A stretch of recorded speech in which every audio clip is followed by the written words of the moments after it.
Zack Snyder. Cámaras lentas, violencia, hashtags sobreexplicativos y más cámara lenta. En el día de hoy, nos presentamos ante uno de los individuos que más ha dado que hablar en las últimas décadas, contando con una trayectoria que no ha dejado a nadie indiferente. Pero, para comenzar, ¿es Zack Snyder un director que me agrada? La respuesta, sin rodeos, es un sí. Para mí, estamos ante un creador cuya obra nunca pasa por alto, porque, para bien o para mal, sus películas generan debate, dividen opiniones y sacuden expectativas. Snyder es provocador, un creador que imprime una huella única en cada fotograma, convirtiendo sus proyectos en experiencias que trascienden lo convencional. Esta capacidad de ser polémico y transgresor, de desafiar normas y polarizar audiencias, no es algo que cualquier cineasta logre. En un Hollywood a menudo dominado por fórmulas seguras, Snyder arriesga, y eso lo hace muy interesante. Sin embargo, mi admiración no implica ceguera. Snyder no es perfecto, ni un intocable dios del cine al que venerar sin cuestionar. Como todo artista, tiene luces brillantes y sombras profundas, momentos de genialidad y tropiezos notorios. Su carrera es una montaña rusa de éxitos visuales y narrativos, pero también de decisiones divisivas que han alienado a parte de su audiencia. En esta crítica, exploraré lo mejor y lo peor de su trayectoria, desde su inigualable estilo visual hasta sus notorias carencias, con un enfoque especial en su paso por DC, el controvertido Snyderverse. Prepárense para un viaje profundo por su legado, donde el heroísmo, la estética y la humanidad se entrelazan en un tapiz tan glorioso como imperfecto. Si hay algo que define a Zack Snyder, es su dominio del apartado visual, una cualidad que lo coloca entre los directores más potentes de Hollywood. Cada fotograma de sus películas es una obra de arte, un lienzo meticulosamente compuesto que podría adornar cualquier pantalla como un fondo de escritorio. Sus encuadres, el juego magistral de luces y sombras y los contrastes cromáticos crean imágenes que se graban en la memoria colectiva.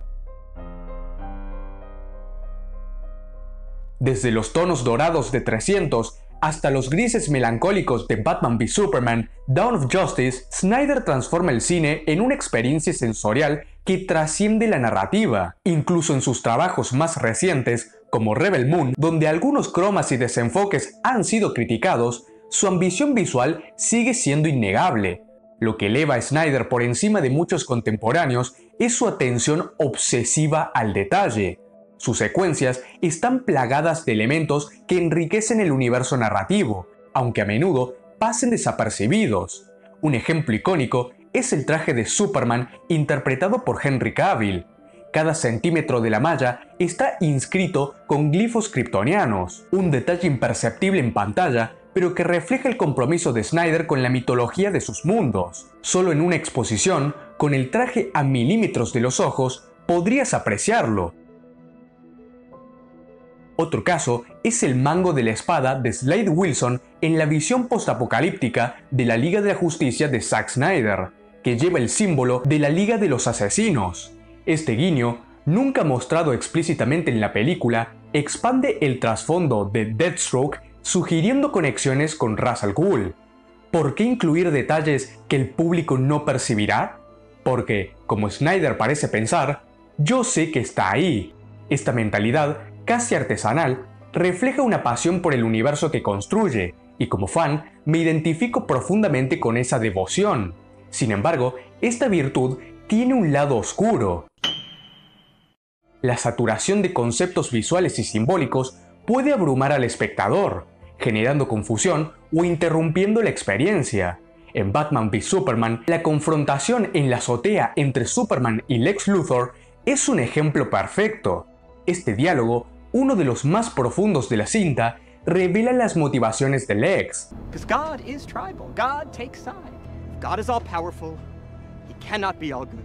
And if he is all good, then he cannot be all-powerful. Pero, entre la intensidad de ver estos iconos en pantalla por primera vez, la actuación histriónica, a veces irritante, de Jesse Eisenberg y las alegorías religiosas, como Lex siendo un Prometeo desafiante, muchos espectadores se perdieron. Quienes vieron la película de forma casual, con el cerebro apagado, concluyeron que Lex carecía de motivación, cuando en realidad su psicología es rica y compleja. Esto plantea una pregunta. ¿Es culpa de Snyder que su densidad visual y temática sea malinterpretada? Su storytelling visual a veces puede ser un arma de doble filo. Por un lado, eleva el género superheroico a un arte casi operístico, comparable a las épicas de Ridley Scott o las tragedias de Shakespeare.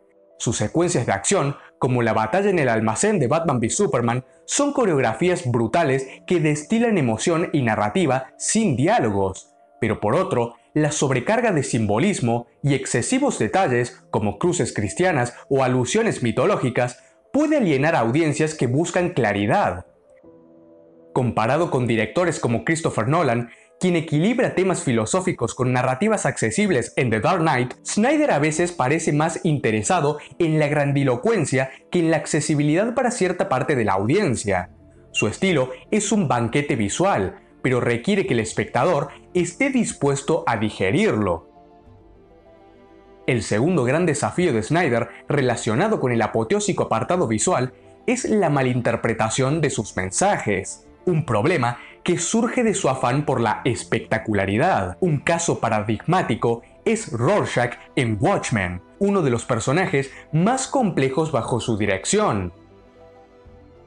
En la novela gráfica de Alan Moore y Dave Gibbons, Walter Kovacs es un vigilante cínico y moralmente contradictorio. Aunque su lucha contra el crimen resuena con algunos lectores o se pueden compartir ciertas ideas con él, Moore deja claro que Rorschach es un sociópata y un pedazo de hipócrita. Su transformación en el justiciero ocurre tras ejecutar a un violador, un acto que define su cruzada contra la inmoralidad. Sin embargo, idolatra al comediante, un asesino y justamente un violador, excusando sus crímenes como un momento de desdén moral.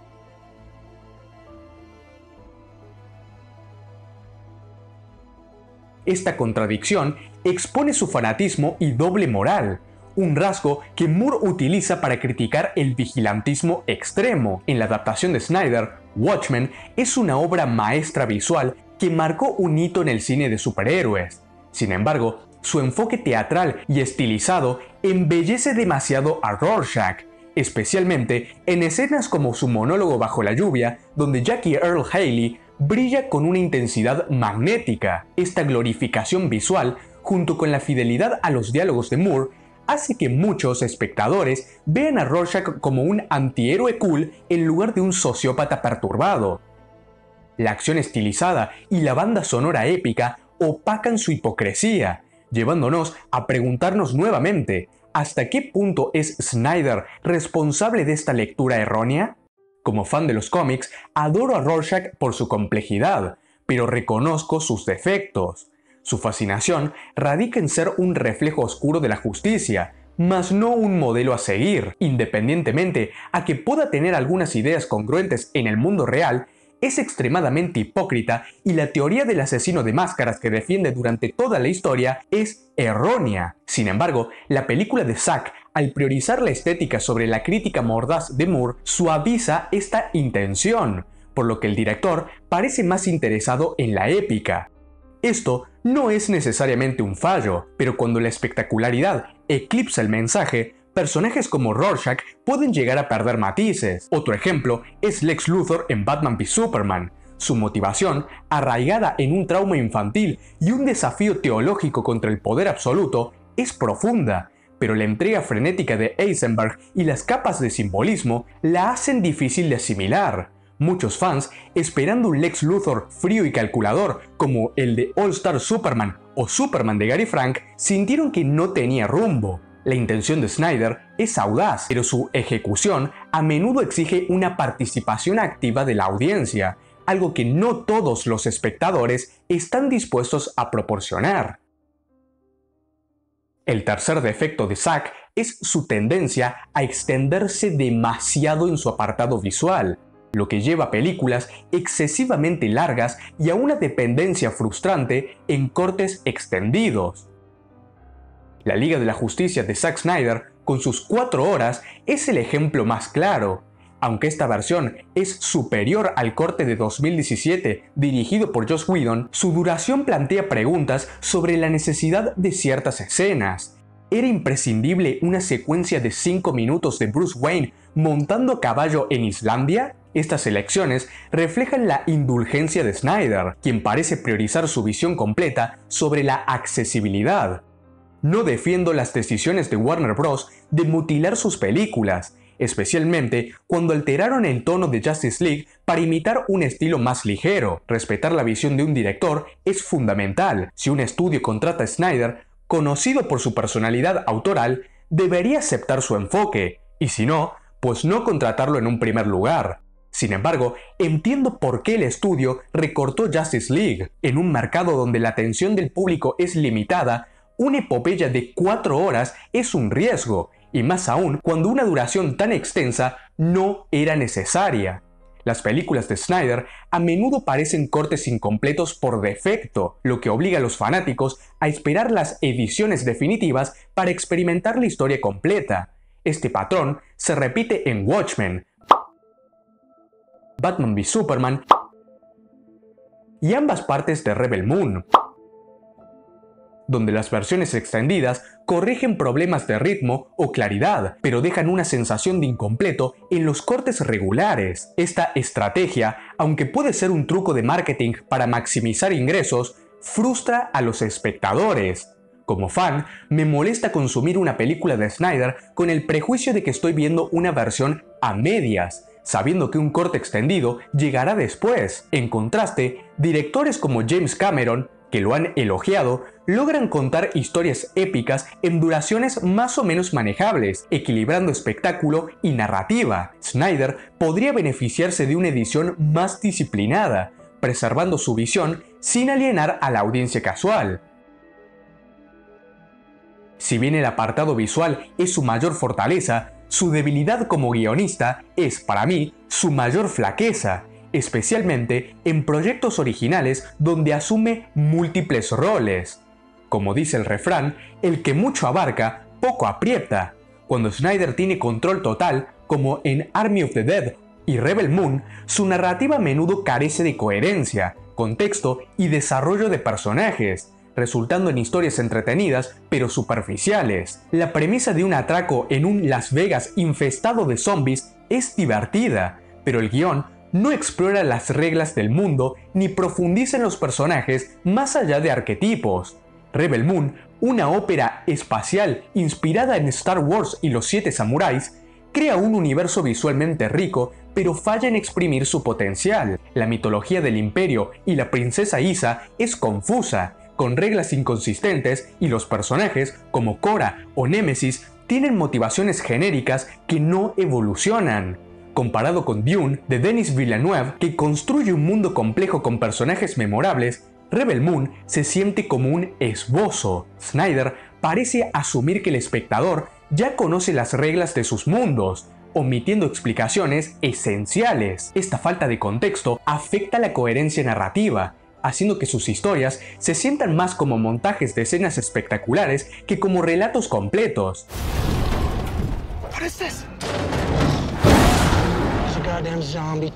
Aunque entretenidas para una tarde de domingo, estas películas representan un retroceso respecto a obras como Watchmen o Man of Steel, donde adaptó material preexistente con mayor éxito. La excepción es Twilight of the Gods, una serie animada que combina mitología nórdica con la sensibilidad visual de Snyder, demostrando que, aún así, todavía tiene el potencial de brillar con historias originales. En mi opinión, Zack funciona mejor con propiedades intelectuales establecidas, donde los personajes y arcos ya están definidos. En 300 o Watchmen, la base de Frank Miller y Alan Moore le dio una estructura sólida para su estilo visual. Incluso en Man of Steel, la guía de Christopher Nolan y David Goyer moderó su transgresión, resultando en una narrativa más enfocada. Sin este contrapeso, su ambición narrativa puede desbordarse, como se vio en las exageradas comparaciones de Rebel Moon con Star Wars, que resultaron ridículas ante su ejecución desigual. Y ahora llegamos ante una de las secciones más controvertidas, el paso de Zack Snyder por DC, conocido coloquialmente como el Snyderverse, uno de los capítulos más divisivos del cine de superhéroes. La cinta que lo comenzó todo, Man of Steel, contó con la compañía de Christopher Nolan tras venir del éxito de la trilogía del Caballero de la Noche.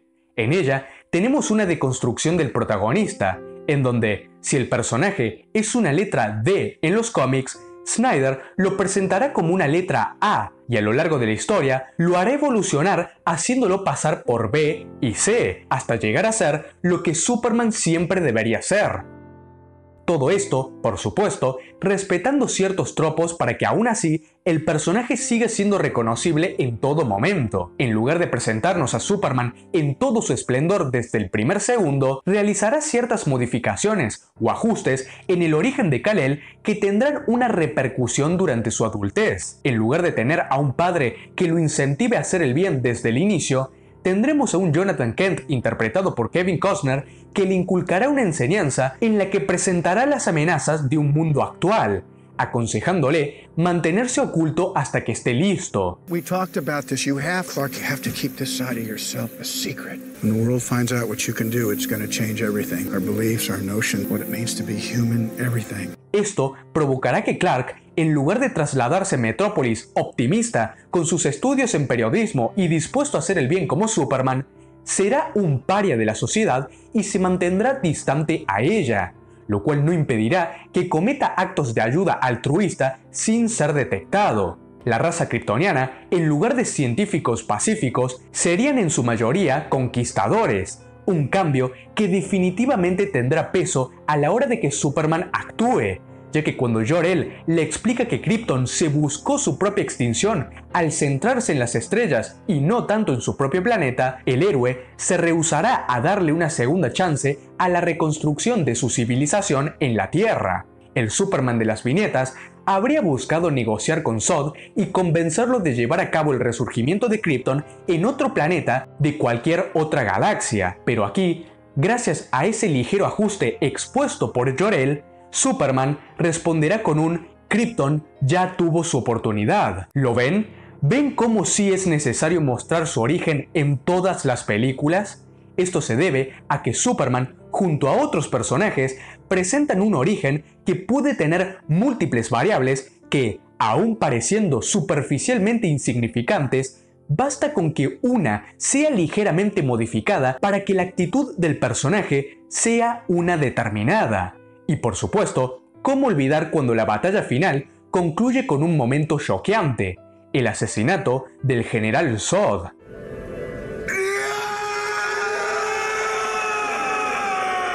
Entiendo perfectamente a quien no le haya gustado esta decisión, y si bien yo lo hubiese evitado para eludir críticas innecesarias, puedo comprenderla perfectamente. En primer lugar, estamos hablando de que Clark lleva siendo un superhéroe durante horas, por lo que no tiene un mayor conocimiento para desarrollar dispositivos como un cañón proyector a la zona fantasma para volver a encerrarlo. Además, no habría ninguna prisión capaz de contener a Zod, quien ante la pérdida de su hogar se encuentra más desatado que nunca. I exist only to protect Krypton. That is the sole purpose for which I was born. And every action I take, no matter how violent or how cruel, is for the greater good of my people. And now, I have no people. My soul, that is what you have taken from me. Y por último, Superman en los cómics ya ha asesinado en contadas ocasiones. Entre sus pocas víctimas se encuentra, justamente, un general Zod de una tierra alternativa, que derivó a la saga de Exilio, por lo que esta decisión, aunque polémica, la comprendo perfectamente y es congruente con la lógica planteada en la cinta, más aún si lo vemos desde el punto de vista de la deconstrucción. donde recién en la escena final se nos presenta a Superman tal y como es, con esa sonrisa que transmite seguridad en sí mismo.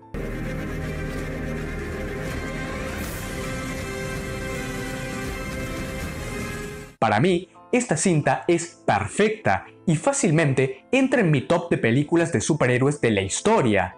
Soy consciente que recibió muchas críticas y puedo comprender por qué. Empatizo con que las deconstrucciones de los personajes no son para todo el mundo, que algunos preferirían una adaptación 1:1 y que la historia arranque con el personaje en su estado puro, o que no sean partidarios de decisiones transgresoras que deriven a experimentos polémicos. Pero en mi caso, este enfoque en particular no me disgustó para nada. Es una propuesta que, aunque atrevida en ocasiones, su historia es una muy emotiva y humana en la que la esencia del personaje se mantiene intacta, aunque a muchos pueda costarles verla. What's the S stand for? It's not an S. On my world, it means hope. Well, here it's an S. How about Excuse me. Sin embargo, su secuela titulada Batman v Superman me hizo levantar una ceja y comenzar a dudar de los planes que habría para el kryptoniano.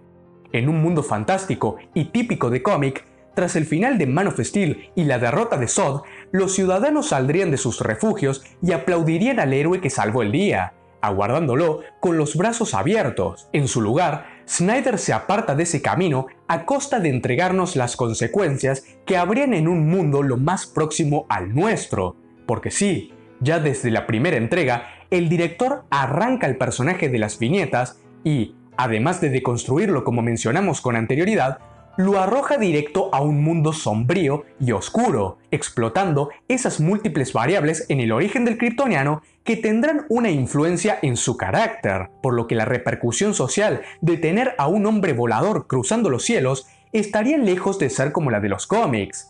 En su lugar, y siendo congruente a las reglas establecidas previamente, tendremos un acalorado debate sobre si Superman debería existir o no. Habría gente que estaría a favor y otros en contra. Algunos lo despreciarían y otros le temerían, tal y como ocurriría en nuestro mundo. Representando el desprecio, encontramos la figura de Lex Luthor, y representando el temor, tenemos a la increíble versión de Batman interpretada por Ben Affleck, el único que, de momento, se atrevió a pertenecer en un universo compartido con dioses y alienígenas. El hecho de que Batman sea más grande que Clark no fue una decisión arbitraria, puesto que además de tomar elementos del regreso del Caballero Oscuro, tendrá un sentido en la película, ya que Bruce Wayne se amparará en su veteranía y falta de esperanza en la humanidad para dudar de las intenciones del kryptoniano, lo que lo llevará a enfrentarlo e intentar acabar con él. Todo esto nos lleva a uno de los momentos más polémicos, divisivos y ridiculizados de toda la historia. Salva a Martha. Save Martha! En mi caso, es una escena que defiendo con uñas y dientes. Muchos alegaron que era ridículo ver a Batman perdonándole la vida a Superman porque simplemente sus madres se llamaban igual, y no podrían tener una perspectiva más equivocada. Para explicar mi opinión, debemos partir de una base. Batman es un individuo que está completamente enfermo. Sí, nosotros empatizamos con él y estamos de su lado porque somos testigos en todo momento de sus intenciones heroicas, pero eso no quita que está extremadamente traumado. Al escuchar el nombre de Martha, su mente se transporta automáticamente al inicio de la cuestión, al origen de su trauma y centro de su motivación: el asesinato de sus padres. ¿Cuál es la causa del nacimiento de Batman? ¿Qué le hace vestirse como murciélago y combatir el crimen? La respuesta es la promesa de impedir que cualquier otro pase por lo mismo que pasó él durante su infancia, por lo que combatirá a la misma clase de delincuencia que le arrebató su familia. Al recordar la muerte de sus padres, al recordar lo que lo convirtió en el vigilante de Gotham, le permite presenciar cómo ha perdido el rumbo. Sus 20 años de experiencia le han dotado de una veteranía, pero también le han hecho sumergirse en una espiral de violencia y tomar un camino muy distante a lo que originariamente tenía planeado. Él ya no representa lo que solía representar. Su lucha contra el crimen ha tomado un enfoque mucho más oscuro y siniestro. There's a new kind of mean in him. He is angry and he's hunting. Su falta de esperanza en la humanidad ha provocado que su mente esté aún más perturbada. En definitiva, él ya no es lo mismo que solía ser. Y toda esa reflexión es gracias a escuchar el nombre de su madre y recordar su propósito original, distorsionado y perdido entre capas y capas de venganza. Teniendo la chance de impedir que alguien quede huérfano por culpa del crimen, ¿realmente lo ignorará y procederá a asesinarlo? No, eso no es algo que Batman haría, y él mismo acaba por comprenderlo. Por eso, Bruce acaba perdonándole la vida a Clark y prometiéndole que Martha no morirá. Your promise. Martha won't die tonight. Esta es su forma metafórica de viajar en el tiempo y rescatar a la mujer más importante de su vida.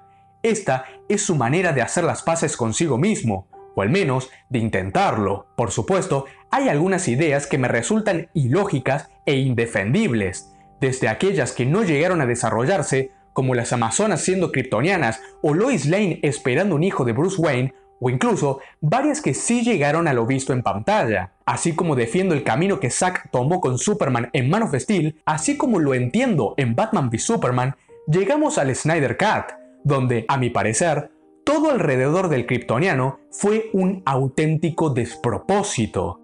Quitando la escena de la granja o el vuelo hacia el sol que destaca por su asombrosa visual, todo el resto me generó bastante rechazo. En primer lugar, el uso del traje negro está injustificado. En los cómics, Superman lo empleaba al regresar de la muerte para absorber con mayor velocidad los rayos solares a causa de la debilidad que presentaba. Aquí no tenemos ni un ápice de debilidad, por lo que la presencia de esta indumentaria está injustificada y más aún en la escena final, donde Superman ya ha consolidado su regreso definitivo. Snyder, en su a veces molesto afán por sobreexplicar sus películas en Vero, excusó el uso de este traje porque Kal-El buscaba sentirse más próximo a Krypton.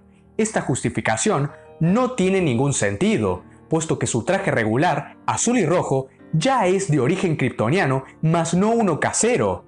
Y por último, en el acto final, no se siente ni un atisbo de preocupación por el bienestar de la Liga de la Justicia. Se limita a llegar al campo de batalla y someter a Steppenwolf a una somanta de golpes. En mi opinión, esta paliza fue excesivamente violenta a niveles macabros, por no decir despiadados. Esta violencia desencadenada puede mostrarla contra Darkseid o Doomsday, pero ni siquiera lo mostró precisamente con la criatura que le quitó la vida en la segunda parte. Una humillación brutal, golpes desmedidos y una tortura con la visión calorífica dieron como resultado a un Superman que no me gustó para nada, y aquí sí puedo decir que se me hizo irreconocible. En definitiva, considero que el kryptoniano recibió un brillante tratamiento en Man of Steel, uno congruente en Batman v Superman, pero que sufrió una fatídica involución en el Snyder Cut. Y sí, considero que la Justice League de Whedon, pese a ser una película infinitamente inferior, realizó un mejor trabajo a la hora de abordar a Superman, obviando el bigote eliminado con CGI. I believe in truth, but I'm also a big fan of justice. Distinto es el caso de Batman, a quien Zack Snyder le aplica el mismo grado de deconstrucción, pero que es una evolución constante. Comienza siendo un héroe, se vuelve un vigilante violento y desesperanzado, y gracias al sacrificio de Superman, recobra su fe por la humanidad y se vuelve un líder para la Liga de la Justicia. Con este personaje, puedo decir que Zack realizó un tratamiento perfecto e impecable. Por lo tanto, y en contra de lo que muchos creen, y a pesar de haber tomado decisiones cuestionables o atrevidas, no considero que el director haya destruido a los personajes de DC. Sino por el contrario, creo que de eso se encargó el estudio que posee los derechos de los mismos en plenitud, Warner Bros., dándole poder a completos inútiles que estaban más perdidos que pollos sin cabeza, dando luz verde a proyectos que jamás deberían haber existido, o asegurando tener un plan cuando la realidad era que pateaban a todos aquellos que parecían tener uno. fueron tan solo algunos de los factores por los que el DCEU fue condenado. Ahora, una vez expuesto lo que considero lo mejor y peor del director, ¿tengo algún interés en que regrese la marca? ¿Tengo interés en que su Snyderverse sea restaurado? Mi respuesta honesta es que no. Si milagrosamente ocurre, pues genial, tendremos más contenido que analizar. Pero si no ocurre jamás, pues tampoco me generará inquietudes ni me quitará el sueño. Para mí, el plan ideal habría sido continuar el DCEU con el elenco de Snyder, pero bajo una nueva dirección. Sus ideas para cerrar la trilogía de Justice League, como matar a Batman en apenas su quinta aparición, habrían sido demasiado polémicas y algunas potencialmente decepcionantes por muy decoradas de épica que pudieran estar. Snyder brilló al sentar las bases de este universo, pero su visión a futuro, sin moderación, corría el riesgo de alienar a más fanáticos. Habría preferido recordar el Snyderverse por sus momentos de grandeza y dejar que DC explorara nuevos horizontes con los mismos actores. Una secuela de Man of Steel, el cruce con Black Adam, una tercera entrega de Wonder Woman o una película individual del Batman de Ben Affleck. Pero al final, todo quedó en una deuda eterna hacia los fanáticos que quedará perdida ante el inicio de una nueva administración. En conclusión, conocer mi postura sobre Zack Snyder, tanto como director como en su paso por DC, deja clara una cosa. Mi admiración por su trabajo no me ciega ante sus defectos, ni mi crítica a sus tropiezos implica rechazo total. Es un creador de contrastes, capaz de deslumbrar con su maestría visual y su audacia para deconstruir superhéroes, pero también propenso a perderse en excesos narrativos o decisiones divisivas. Esta perspectiva equilibrada me lleva a una conclusión firme. No tengo ningún interés subyacente en usar mi opinión sobre Snyder para, por ejemplo, criticar la gestión actual de James Gunn en DC. Cada director, desde el primero hasta el último, trae virtudes y defectos a la mesa. Está en una mente crítica el no caer en la trampa del amor ciego u odio visceral para reconocerlos. Mi análisis de Snyder no es una bandera para atacar otras visiones o buscar boicotearlas, sino un ejercicio de apreciar el arte superheroico en toda su complejidad.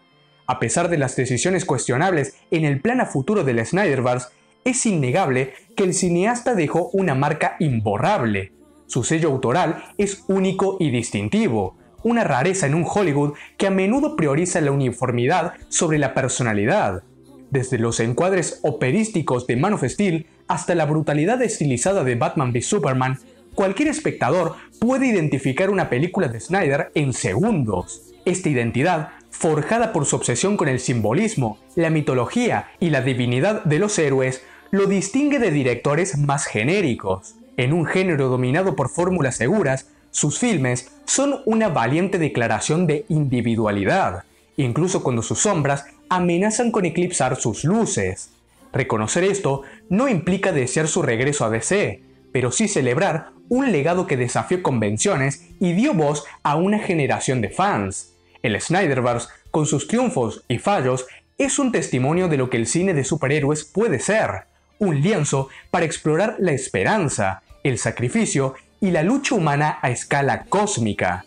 Su visión, aunque imperfecta, nos recuerda que los superhéroes no son solo entretenimiento, sino espejos de nuestras virtudes y fragilidades. Mientras DC avanza bajo nuevos líderes, su eco permanecerá en cada discusión sobre lo que significa ser un héroe, porque al final, Zack Snyder es un titán cuyas luces iluminan el género superheroico, pero cuyas sombras nos recuerdan que incluso los héroes pueden necesitar una guía.